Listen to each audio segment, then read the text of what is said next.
Hello everybody. So today we are going to discuss the next part of the laws of motion, part 5. Here you see the two graphs. So I am going to discuss about these two graphs. Newton found experimentally that the force applied on a body is directly proportional with the acceleration. The force is directly proportional with the acceleration produced in the body if the mass is constant, and the applied force is directly proportional with the mass when the acceleration is constant. Now let me explain this one, the first case, where the mass is constant, the force is directly proportional with the acceleration. For example, consider a small ball. Now if you apply the force, then the ball will move. So ball gets some acceleration. Now if you apply the double force on that particular ball, the same ball where the mass is constant, you will find that the acceleration will be more. Practically, if you apply the double force for that particular object where the mass is constant, then the acceleration will be also double. So if you plot the acceleration versus force graph where the mass is constant, it gives a straight line, it starts from the origin. Next point is that the applied force is directly proportional with the mass when the acceleration is constant. Now consider the next one. Consider a tennis ball and a football. Now it is obvious the mass of the football is more as compared to the tennis ball. Now if you apply the force on that tennis ball, then the ball will move having some acceleration. Now to get the same acceleration on that football whose mass is much more as compared with the tennis ball, to get the same application which is actually got by the tennis ball, you need to apply more force on that football to get the same acceleration. Because the tennis ball and the football, the mass is different, but to get the same acceleration, you have to apply the more force on that football. So, from these two discussion, Newton found experimentally that the applied force is directly proportional with the acceleration produced in the body, and the applied force is directly proportional with the mass of the object. So from these two relations, we can say that F is directly proportional to m into A. So from this relation, we can say that F equal to K into m into A, where K is a constant. Now, to choose the particular unit of force, we have to make that the value of K that should be 1. So how it is possible? If the force applied on that object is unit force, the mass of the object is unit, that means 1 kilogram or 1 gram, and the acceleration produced on that body by the application of the unit force is also unit, say 1 meter per second square or 1 centimeter per second square, then 1 is equal to K into 1 into 1. It gives the result, the value of K is equal to 1. We need to do that to choose the right unit of force. So the constant value K is equal to 1. So from this relation, F equal to K into m into A, if that value of K is equal to 1, so it gives the result F is equal to m into A. So here it is, the mathematical expression for the Newton's second law of motion. F is equal to m into A.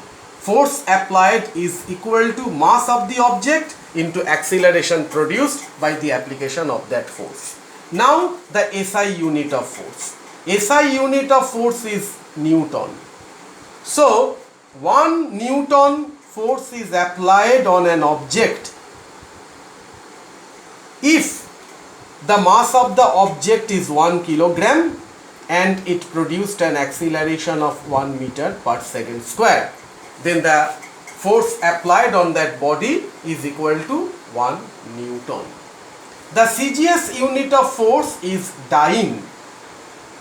So one dyne force is applied on a body if the mass of the body is 1 gram and it produced an acceleration of 1 centimeter per second square.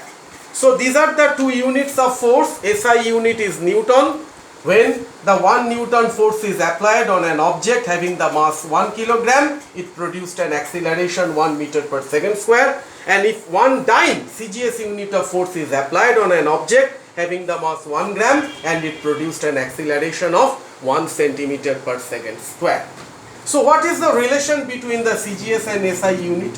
So 1 Newton is equal to 1 kilogram into 1 meter per second square.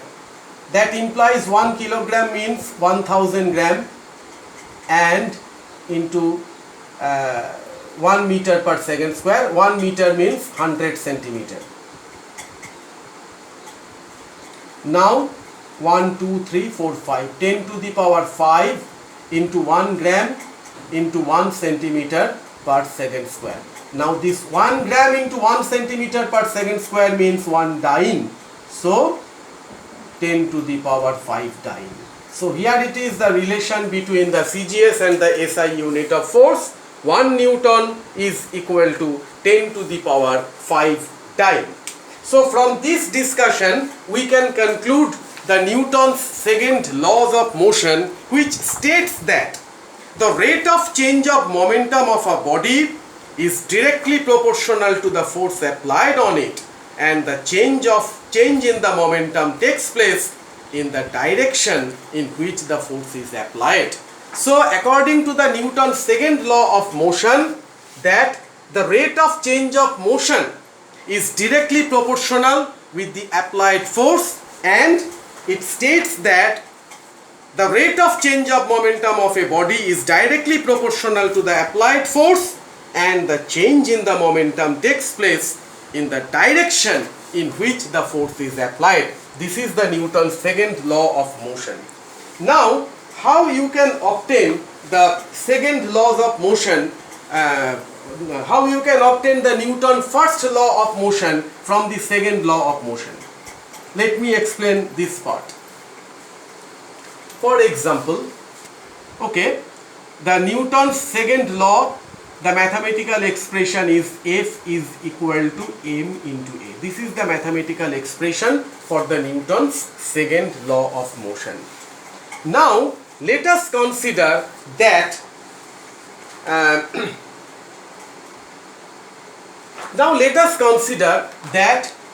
that F is equal to 0. So how it is possible? 0 is equal to m into a. Now the product of this mass and acceleration, it gives the result 0. How it is possible? Because mass that cannot be equal to 0. So obviously a is equal to 0. From this discussion, it is obvious that F is equal to 0, it is possible only if the A is equal to 0. So if you apply no force, that means if the work done is not there, that means you do not apply any external force, then the acceleration produced is equal to 0. Now consider the Newton's first law of motion. It is actually based on the inertia of the state of rest and inertia of the state of motion of an object, which states that until and unless you are not applying any external force, the object actually maintain its state of rest or state of motion. If it is in the state of rest, it remains in the state of rest, and if it is in motion, it will move in the same direction without diminishing its velocity until and unless you are not applying any external force. Now you see, acceleration is 0. It means either the body is in the state of rest, then there is no acceleration, or if the body moves with the uniform velocity, then their acceleration is 0. So if the acceleration is 0, it means either the body is in the state of rest or the body moves with the constant velocity. Then the external force is equal to 0. So from the second law of motion we can prove the Newton's first law of motion. Is it okay? So up to this much. Thank you.